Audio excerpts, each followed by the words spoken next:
Tatiana. And I'm Sam, and we are from Hawaiian Electric's Education and Consumer Affairs Department.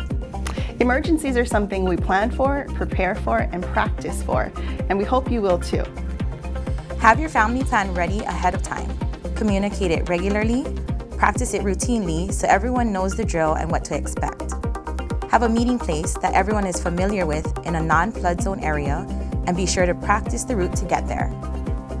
Consider having a mainland point of contact that everyone can check in with to make sure they are accounted for and report that they are safe.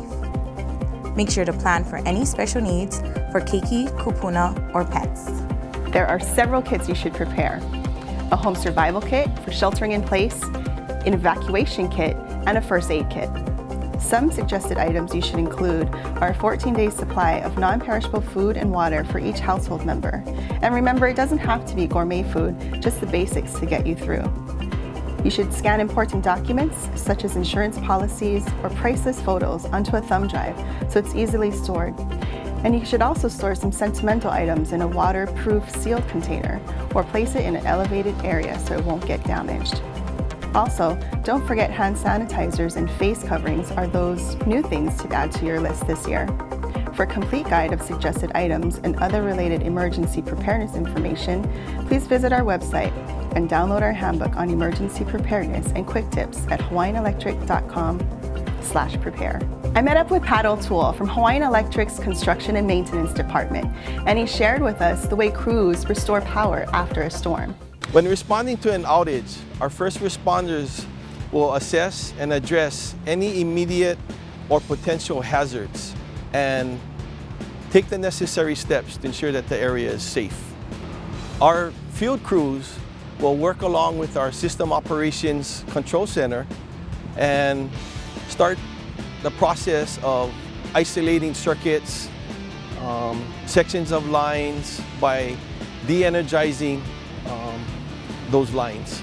Once that is complete, our crews will then start damage assessments of our transmission and distribution facilities. The transmission circuits that feed key substations that go across the islands are our main point of restoration, as our transmission and sub-transmission lines are the backbone to our main infrastructure. Part of that damage assessment involves conducting inspections, and those inspections will either involve driving, hiking, or the use of a helicopter. During a storm, the use of a helicopter is limited, again, for the safety of our employees as well as the pilot.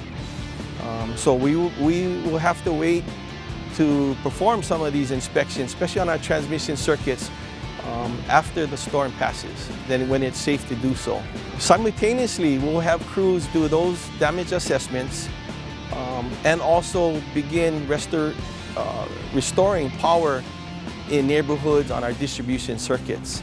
Our crews will then begin the process of restoring electrical service in the neighborhoods on our distribution circuits, restoring as many customers as possible by utilizing alternative circuits. And once we are able to restore electrical service on our distribution system, we then can start working on individual customers, on streets, restoring service to the individual houses, and so forth. Then we'll restore our system back to normal. We appreciate any information that the public can provide us. Now with social media, taking a picture, sending it in to our trouble line is really helpful, as a picture always says 1,000 words. But at the same time, we also want you to be safe. We want you to stay at a safe distance away from any down poles, lines, or even trees, as our lines can be camouflaged by down trees, and you may not know that you're walking upon a line that still may be energized. We appreciate you as our customers, and just know that when you see us out in the neighborhood, that our crews, and even those that you don't see, are working very hard to restore electrical service to you.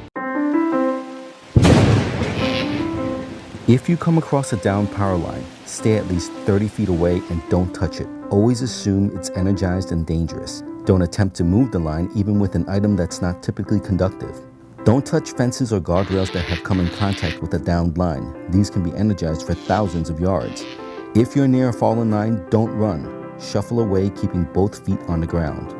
If a power line falls on your car while you're inside, stay there if possible and wait for help. Don't touch any part of the vehicle's frame or any other metal. If you have to get out of the car because of a fire or other hazard, jump from the car with both feet together. Then shuffle until you're at least 30 feet away. Never touch the vehicle on the ground at the same time. This increases your risk of electrical shock. If you see someone injured after touching a downed line, call 911. Don't try to rescue them because electrical current can travel through them to you. Report downed lines immediately to Hawaiian Electric's 24-hour trouble line.